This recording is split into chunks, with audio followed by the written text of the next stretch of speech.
Here's my little, are we starting? Yay. Here's my little wave tank. Okay. I need to put water in it. So here we go. That made me really nervous. I didn't see the tray.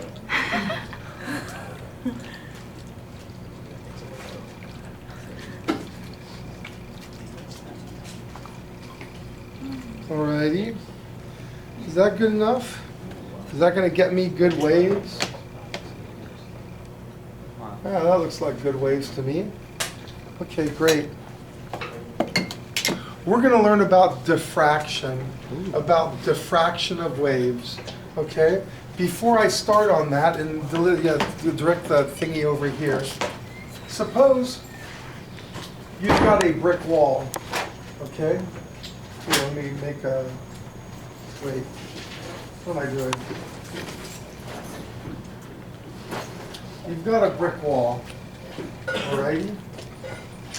Here.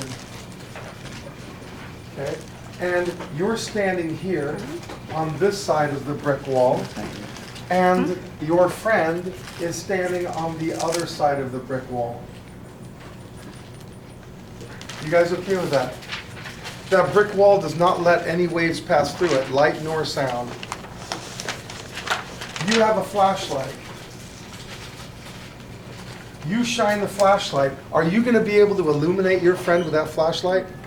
Yeah, no way, right? That flashlight is going to shine in this direction and just keep going.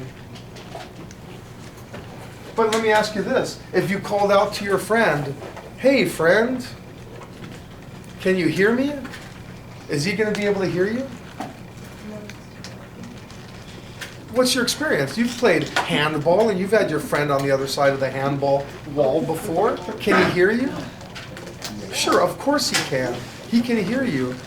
And the reason he can hear you is because of diffraction, the diffraction of sound waves. He can hear you because the sound waves you put out go like this, and then they hit that boundary, they hit this wall, and they bend. They bend in this direction. And then they hit the other side of the wall and bend in this direction. And then they hit your friend, and their friend can actually hear you.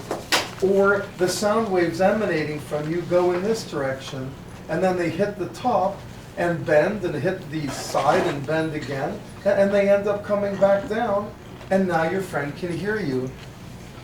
Light waves do the same thing. Light waves diffract. They bend when they hit obstacles or go through openings.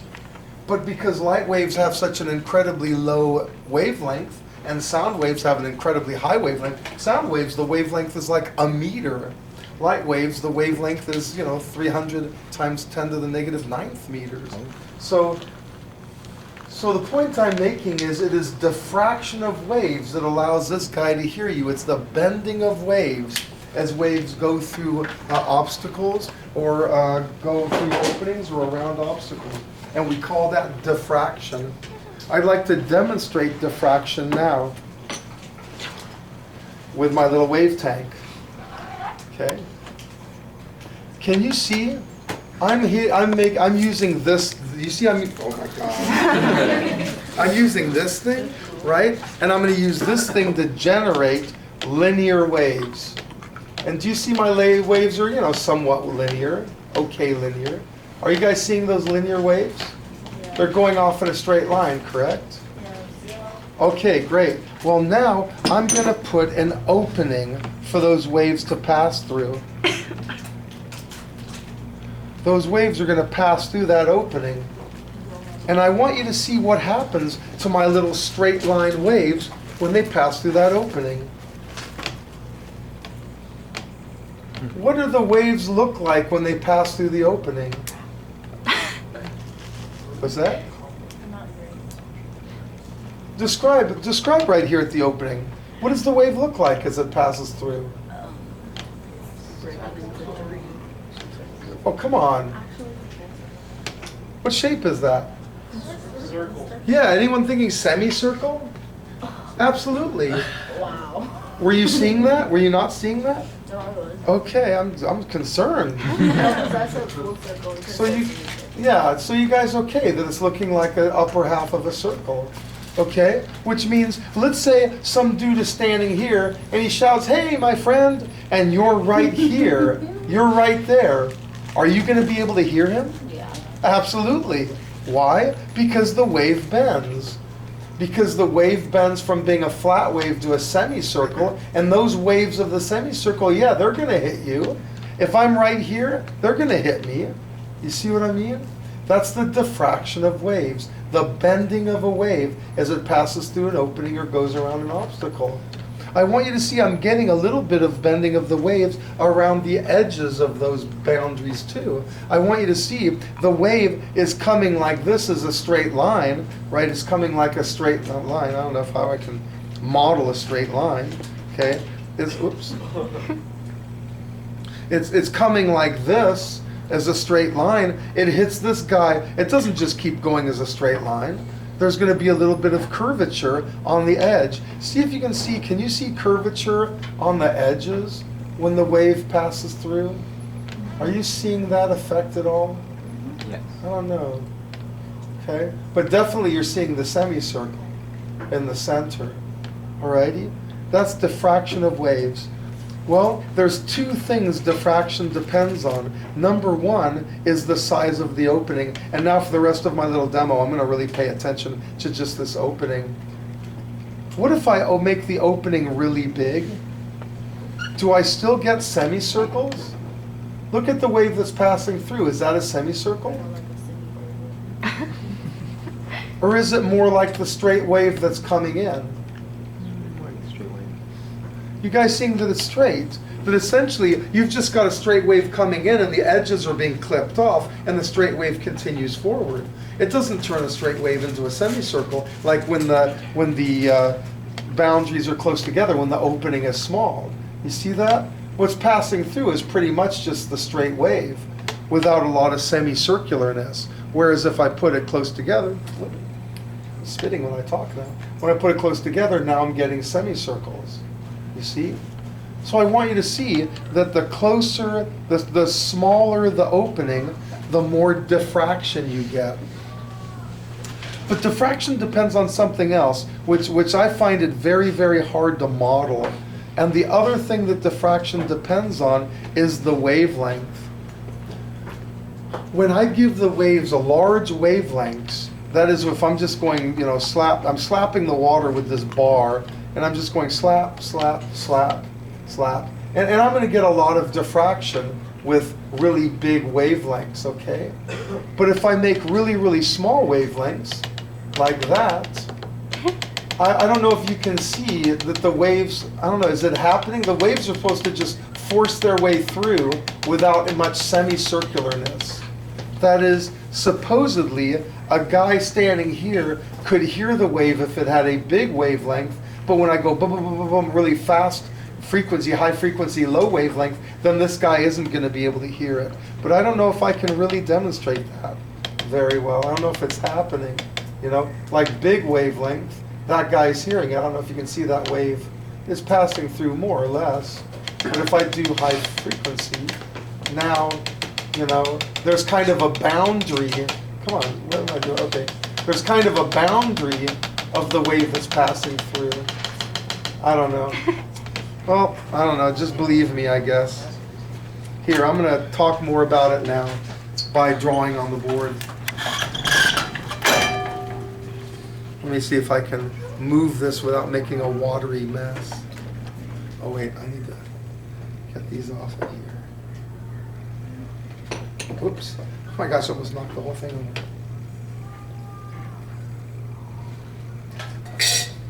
Last year you made a mess. Did I really? Yeah. It happens. Just think about this. The first time I taught this, I actually had students working with wave tanks. And it was just a disaster. Number one, they didn't learn a thing because the apparatus was so difficult to use. And number two, it's just a watery disaster. So I stopped that after the first year. Okay, here we go. Diffraction. Diffraction. The definition of diffraction, the bending of a wave as it passes through an opening or goes around an obstacle. The bending of a wave as it passes through an opening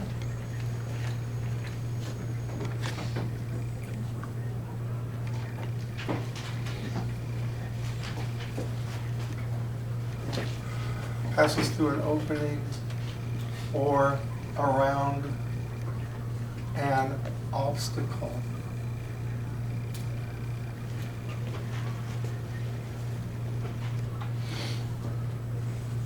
Okay. The amount of diffraction, that is how semicircular your wave looks when it used to be, whoops, the amount of semicircularness when it used to look like what do you call it? Used to look like a straight line. The amount of diffraction depends on, number one, the opening. Small opening means big diffraction.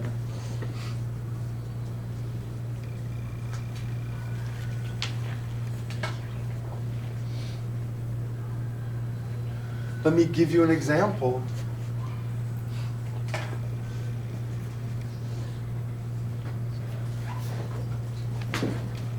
If I've got these waves coming in, these waves are coming in, they go through a small opening,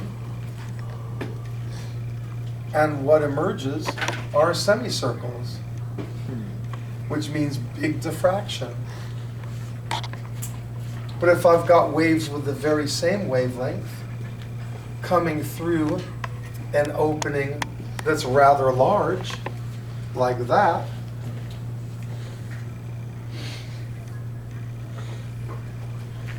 then I don't get as much diffraction.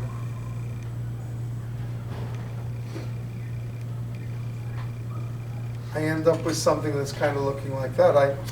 I made the wavelengths a little shorter than they should have been, but they end up looking like that sort of thing, where it just looks like the wave got cut off by these two ends, but there's very little bending in the middle of the wave. And so a person standing here would not hear that wave. A person standing here would hear that wave. That's the first thing it depends on, the opening.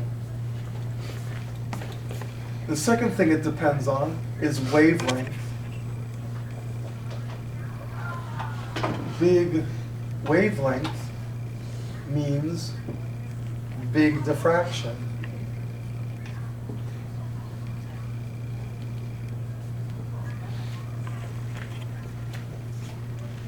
If I can demonstrate this for you guys or make a drawing, suppose I have an opening that under normal circumstances, with a big wavelength, you would get something reasonably semicircular. But if I have that same opening,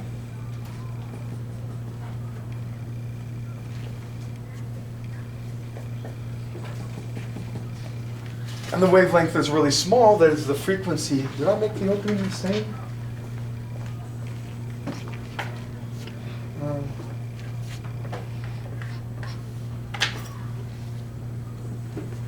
It looks a little better, I guess. What was it about?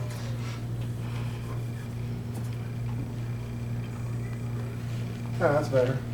Okay? If the wavelength is really, really small, then what happens is these waves kind of just force themselves through, and I don't get these nice semicircles. I end up getting something that looks like this, where they get cut off. There's going to be a little bit of diffraction, but for the most part, you maintain the straightness of the wave. It doesn't become semicircles like this. Well, here's the last thing I need to say about diffraction. We need a way to measure diffraction. We can't just say semicircle and not so semicircular. Okay? And the way we measure diffraction is by an angle.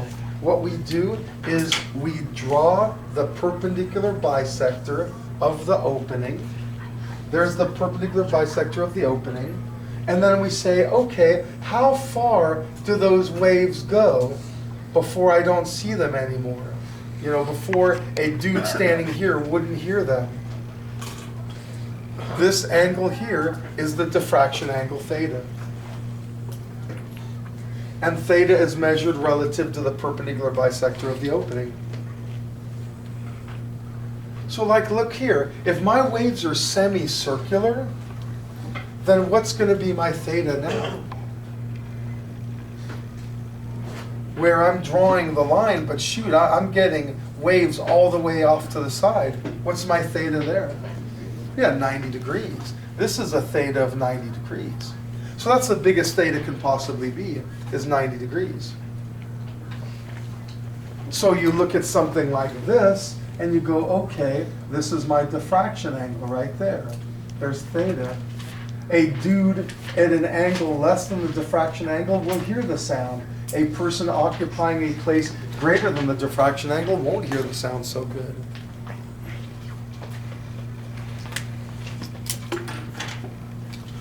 If we define the width of the opening as d, then we've got this incredibly simple formula that relates wavelength, the size of the opening, and the diffraction angle. And that formula is just this. The sine of theta equals lambda over d. And that's the only equation you're going to need to know pertaining to diffraction, where d equals the width of the opening. Lambda, of course, is the wavelength. And theta is the diffraction angle.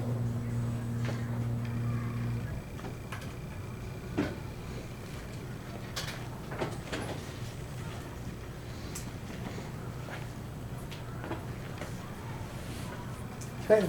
Hey, let me give you a problem to do, and then we'll move on. Here we go, example number 1. A 600 hertz tone, 600 hertz sound passes through a 0.8 meter doorway. The speed of sound is 340. 340 meters per second. Find the diffraction angle.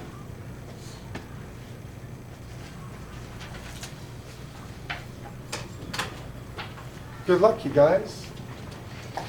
Use sine theta equals lambda over d. And of course, to get lambda, you're going to have to use v equals f lambda. V equals f lambda. Good luck. I had 5 people get this problem right in 3rd period. Let's see how many of you get it right in 4th period. It might be more of you because you guys are a lot smarter than me. But it's okay. I still love them. I love them just as much as you, even though they're not as smart. Just like a parent, where one child is not as smart as the other. You still love them equally. But you said the only songs. Yeah.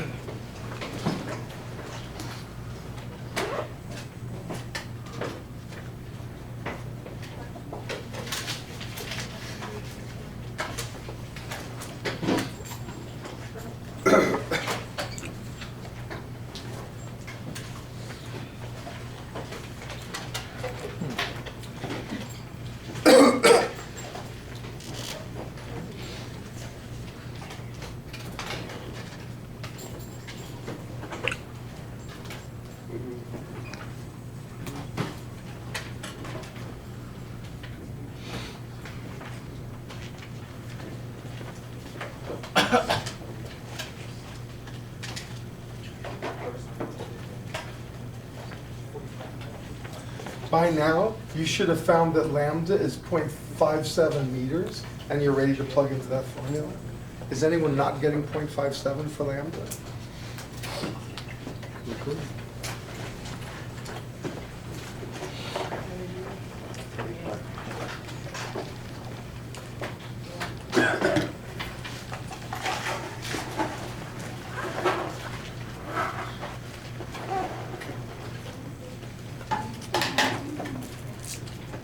You can hear me.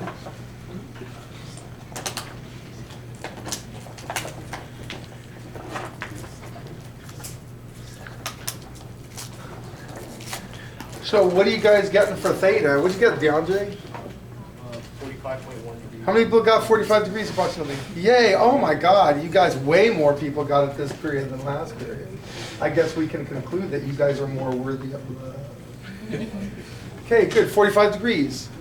So you guys get that. What we're getting is there's a doorway, okay, and some dude is shouting or singing at a 600 hertz tone, which is a pretty high frequency tone. And, you know, since your diffraction angle is 45 degrees, if someone is residing beyond that diffraction angle, they're not going to hear the sound.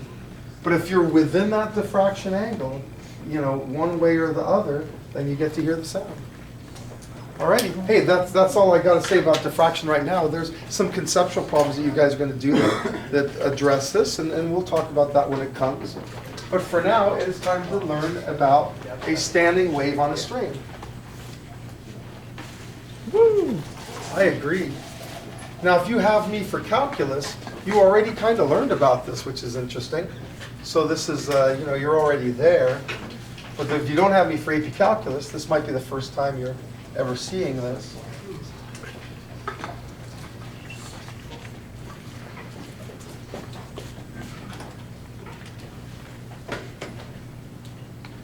Standing wave on a string.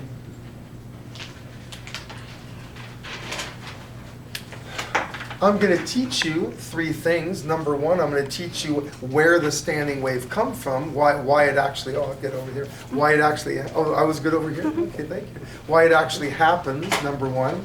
Number two, we're going to see how when you pluck a string, the first harmonic, second harmonic, third harmonic, fourth harmonic modes of vibration are all present on that vibrating string. And then finally, we'll do a bunch of math pertaining to those frequencies of vibration. Alrighty? So first, let's have our demo. Let's see what causes standing waves in the first place. Who would like to be my spring buddy? Pearl. Come on up, Giancarlo. We have just special guest star, Giancarlo. So this is like a rap song featuring Giancarlo. Take that in. Because I don't know if you'll be able to catch this. So people watching on home, sorry. Okay, so here's our string. This is a string fixed at both ends. You know that if I send a pulse to Giancarlo, that pulse will come back to me. The pulse reflects off of him and comes back to me. Now, if I send two pulses in succession, the second pulse I send will interfere with his reflected pulse. You guys okay with that? Yeah. And so if I were to send more pulses in succession, all of my pulses, my input pulses, are going to be interfering with his reflected pulses. And if I do this enough, and I do it at the right frequency, eventually I'll set up something called a standing wave. Like what you're seeing right here is a standing wave. And this standing wave is coming about because my pulses are interfering with his reflected pulses, which interfere with the pulses that reflect off of me in such a way that you get this standing wave. Okay, let's go ahead and get my standing wave back, and I think I'll just go. Oh, and also your job is to be a post. Don't help, because if you help and I try, then we get a disaster. But you're doing great. You've been doing great so far. I just had a student earlier today who wanted to help. So I'm trying to make a standing wave, and he's trying to make a standing wave, and we're doing it at two different frequencies, so it's just chaos. But you're doing great. You're a post. You're doing a great job as a post. Okay, so here's a standing wave. My waves are interfering with his waves. Tell me, at that point in the middle, what's special about that point in the middle? It stays. Say again. It stays still. Yeah, it stays still. It's not moving. So tell me, what kind of interference must always be happening at that point between my waves and his reflected waves? Destructive. Yeah, destructive interference. You guys okay with that? I've got a situation where I've always got destructive interference happening at that center point. Tell me, what kind of interference is happening at this point here where I'm getting maximum motion of the spring? Yeah, constructive interference, you see? And that's how you get a standing wave. You get input waves interfering with reflected waves to set up a standing wave, where you've got points of, total destructive interference and points of constructive interference. Let me ask you another question. That point in the middle, that point of destructive interference, it has a special name. We learned it when we did the circle transparency and listened to the 5,000 hertz tone and heard constructive and destructive interference. What's the name for that point in the middle where there's no motion? Yeah, it's a node. And what do we call these points where I have maximum motion? Antinodes. So this has two antinodes, right? One there and one over there. But tell me, how many nodes does this string fixed at both ends have? Say that again, Noelle? 3. Why 3? I only see one in the middle. Where are the other 2? You have the one in the middle and one where you are. That's right. This is a string fixed at both ends, which means this is a node as well. Now, I'm having to input energy, so I am actually causing a teeny weeny bit of motion, but for the most part, I'm a node. Certainly, Giancarlo is a node. You guys okay with that? Okay, so the next thing I need to do is set up all the harmonics.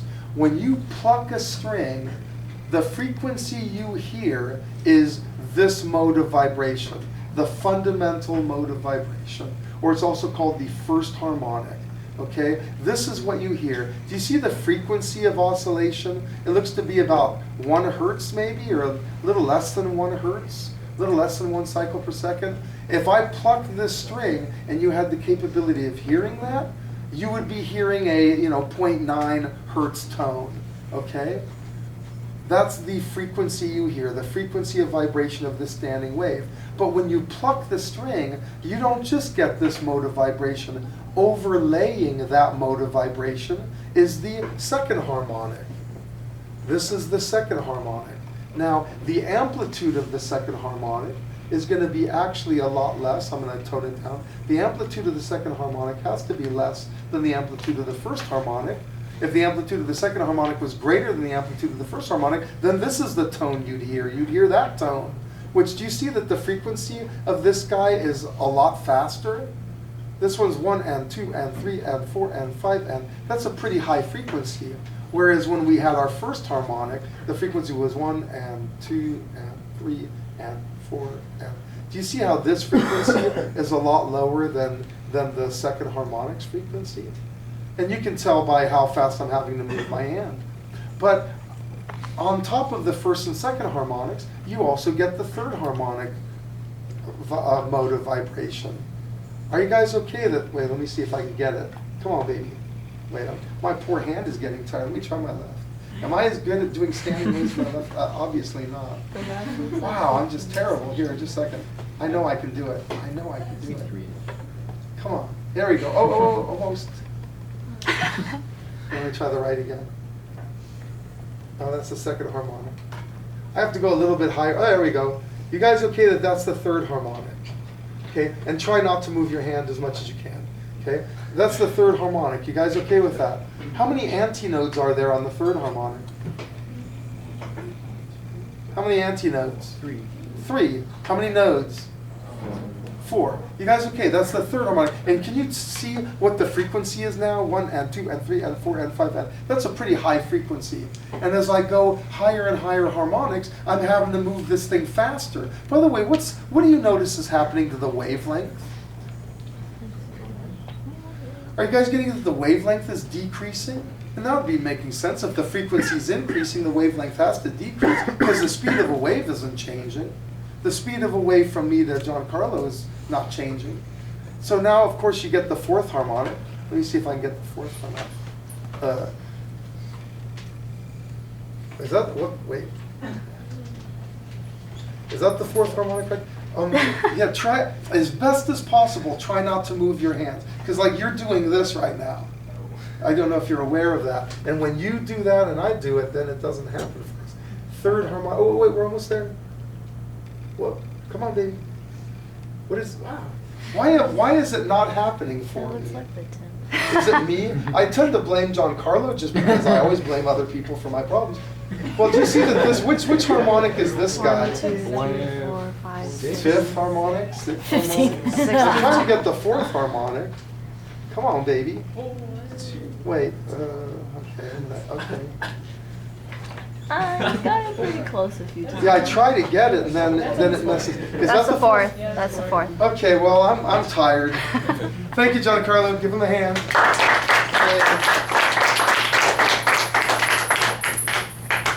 So, let's go ahead and summarize what we learned. Wow, I really got a workout. Stupid ornament. Okay, great. Standing wave on a string. The first thing you need to know is it comes about when input waves interfere with reflected waves.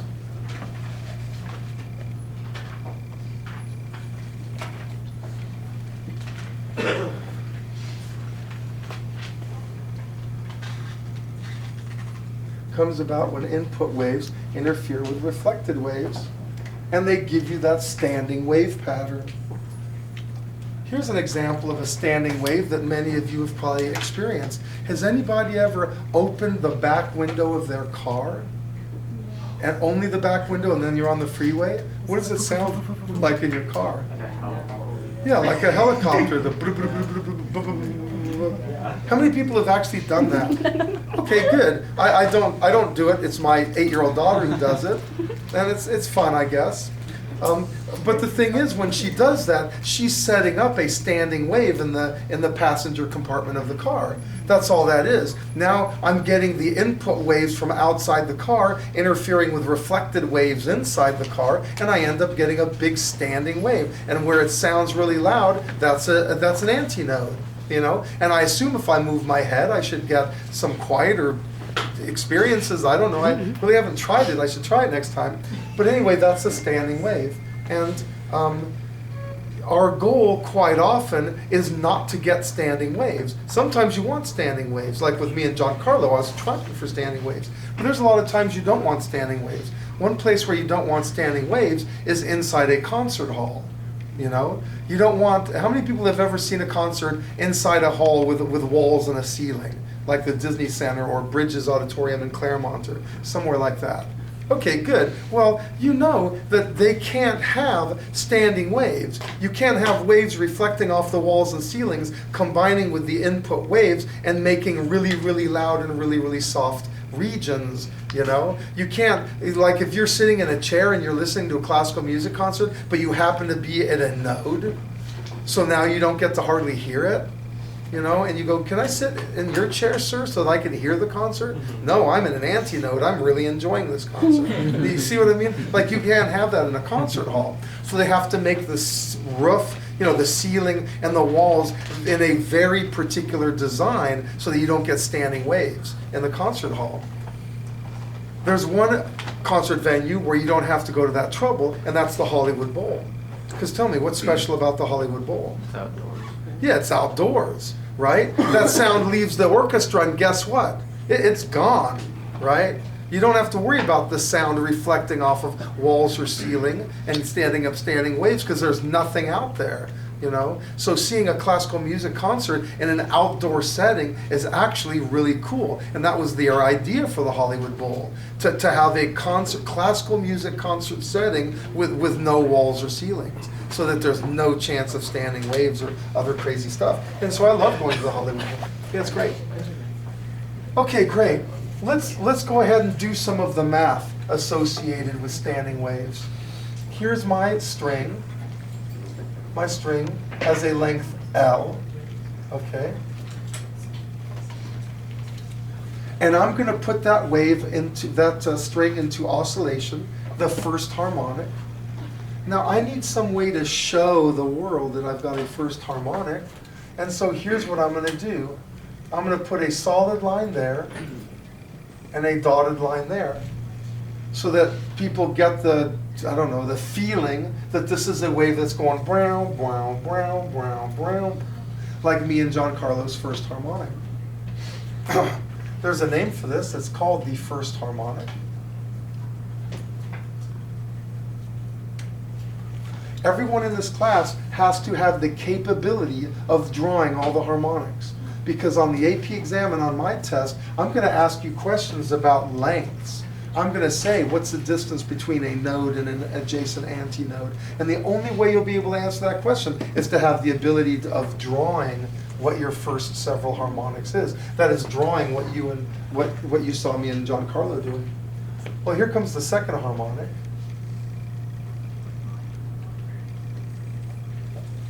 You remember that mode of vibration where you had just the one single node in the center? This is the second harmonic.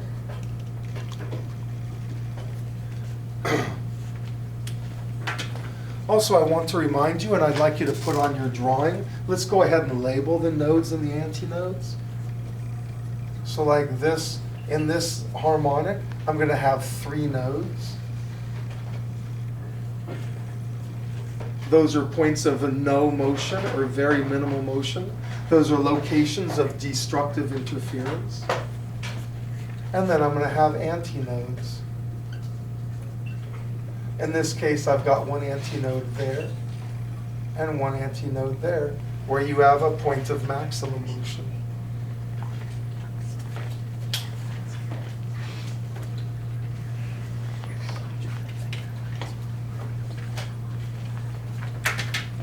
Next, we get our third harmonic.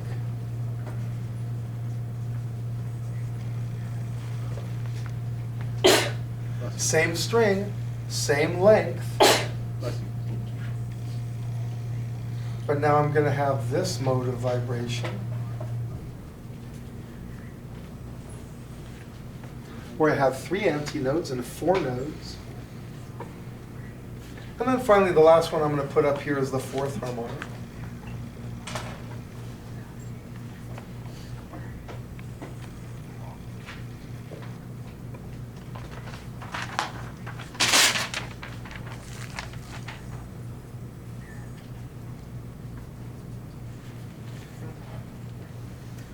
Four antinodes, 5 nodes.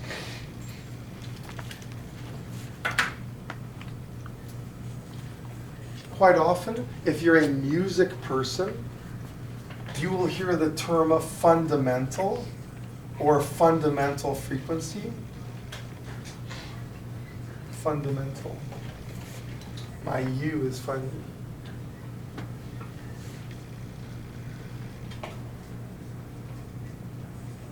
Okay.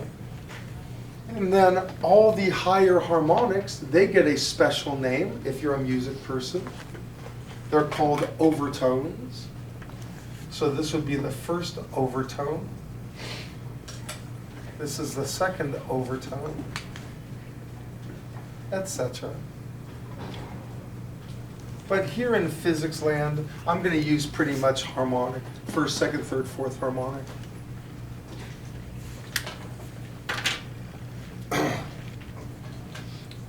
Let's go ahead and do the math.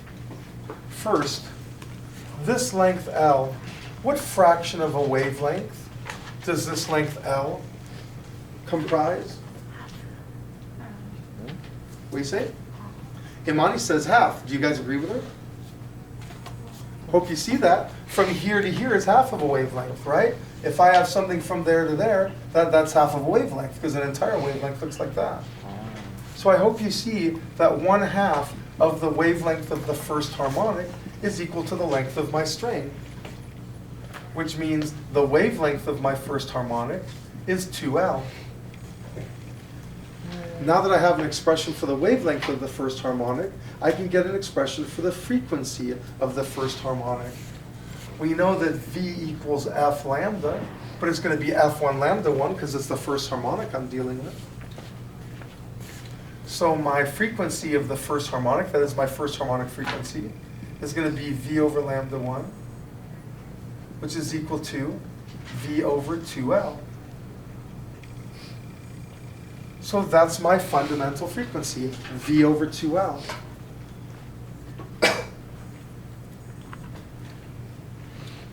Let's look at the second harmonic. What fraction of a wavelength do I have now?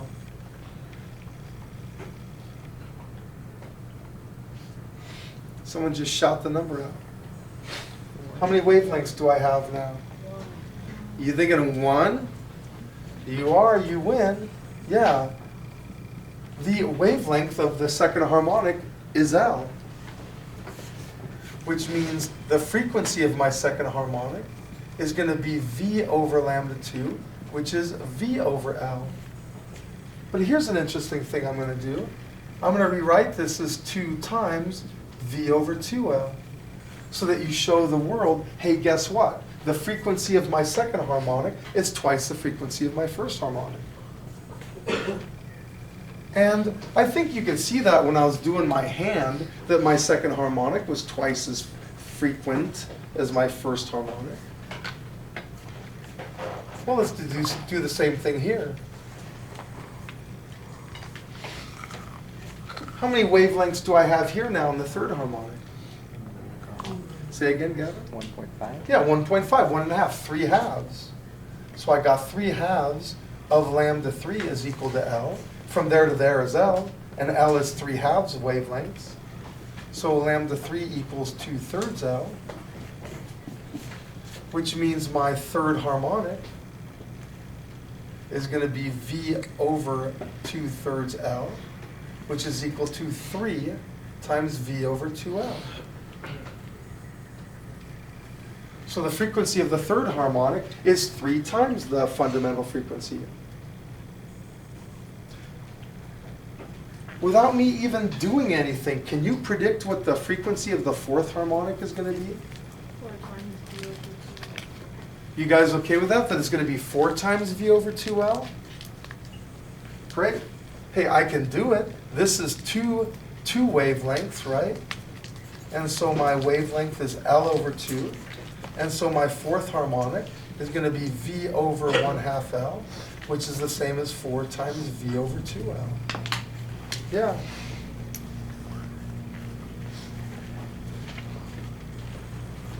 I'm going to give you guys one problem to do, then I'll declare us done. We won't be able to do tonight's homework, so that's why I crossed it out. But it's still fun. Here.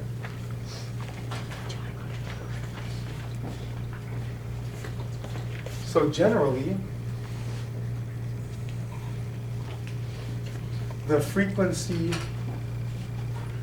of the nth harmonic,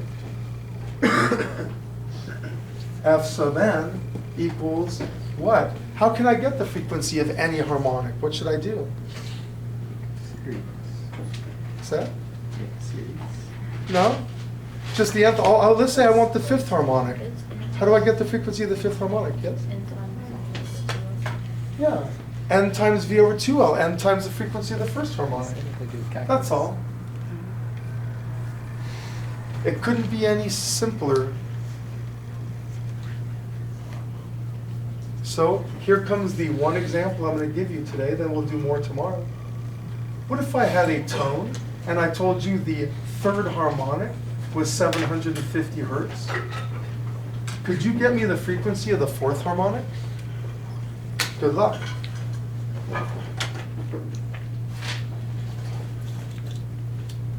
We're almost done. The bell's almost And then I go eat. Then we all eat.